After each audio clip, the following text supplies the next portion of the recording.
I eto, preživeo je.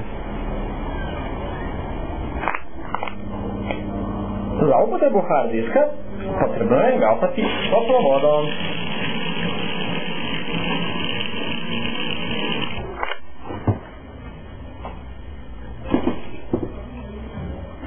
Zaledio se malo, taman. To smo da u mašinu za pranje sudova.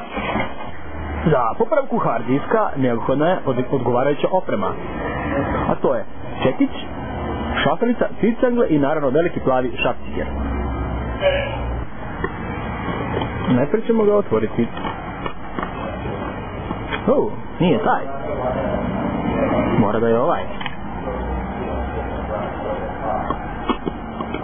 Nije ovaj. I na kraju smo skinuli prstu. Nešto je strane.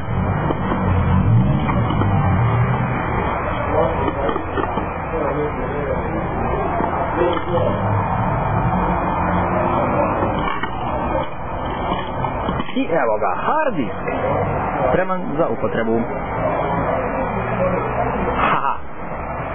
Evo i autora. Stara poslovica kaže, inicijativno mi izbija.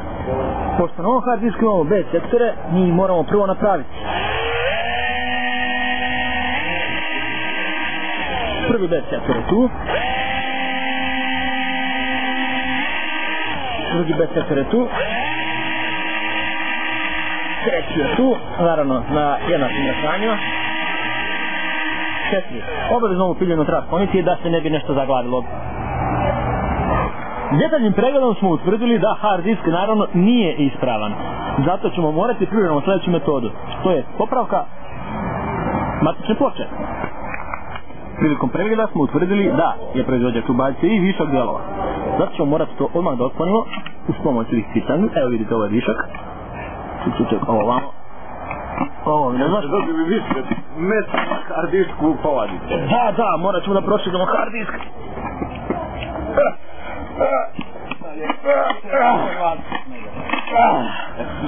Ja, pa ovo nisam htio. Da bi hard disk mogao da radi kako treba, mora da postigne radnu temperaturu.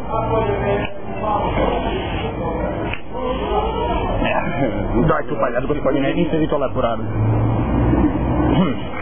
Naravno, vatra je uvek lek za sve. To je da bi se postigla odgovarajuća radna temperatura, da bi se malo popustili šahovi, da bi se malo očistili naravno bakterije od glinja koji su tu skupile godinama. Ovo je Nero Burning Room. Nero Burning Room.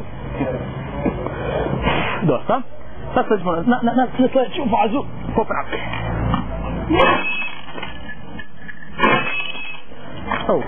Jao, malo smo pretjerali. Kao što vidite, ispana je motor, ali i zato ima lek, naravno. Malo ga udarite i iskoristite lepljivu traku kojom ćete da zalepite. Ništa se ne brinite, uglavit ćemo i gornji disk. Bez ikakvih problema, tako što ćemo ovo da stavimo ovdje. Ovo ćemo da stavimo ovako ovdje, to tu, nemamo šafova. Morat ćemo da potrebujemo ekster, a možda imamo, evo ga ovdje, tu je. Da, to je ovaj tork, petica, naravno nemojte koristiti neki drugi, jer može dođe do oštećenja, matite malo ovo teži. Izobava šteker za 220 V, mora da se stavi ovako ovdje i ovdje samo ovdje malo gurnete, ovako da povežete. Tako, ovo malo magično praka, vala. Kolega, molim vas, nemojte mi prosipati po hard disku. Ne, sad si mi zaprljao. Moramo se pridržavati uputstva o proširivanju memorije na hard disku. Ovo je 8 MB. Kada probušite ovdje i probušite na ovom mjestu, tu su te dve tačke koje prispajaju memoriju na 16 MB. Naravno neophodno je probušiti. Pučna burgija, da bi BIOS mogao na početku da ga prepozna kao 80 GB. Sve spojeve treba dobro ugrijati, zato što tako, zato što se prilikom bušenja oštete neki spojevi. Vatra tu doprinese da se malo dobro da se razgriju kontakti. A ono što ne bude mogla vatra da uradi, vi uradite to sa kalajem.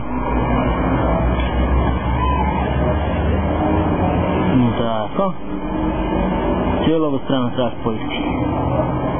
Tako. I obavezno da kod proširenja memorije spojiti u štrafusnu i biblegiju. Tako. Tako. Nešto neće. Evo ga ide. I evo, skoro je mrak pao. I mi smo završili hard disk. Pakovali smo ga. Naravno. I sad to se lepo treba uključiti na neki kompjuter. Idemo. I sada konačno priključimo hard disk na računar. To se radi uz pomoć ovoga. Tako. Dale, spremno. Idemo.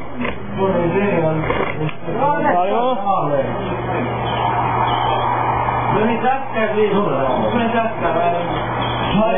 Neće. Morat ćemo da uđemo u BIOS. Kaže. Nešto kaže. I najzad provera rezultata.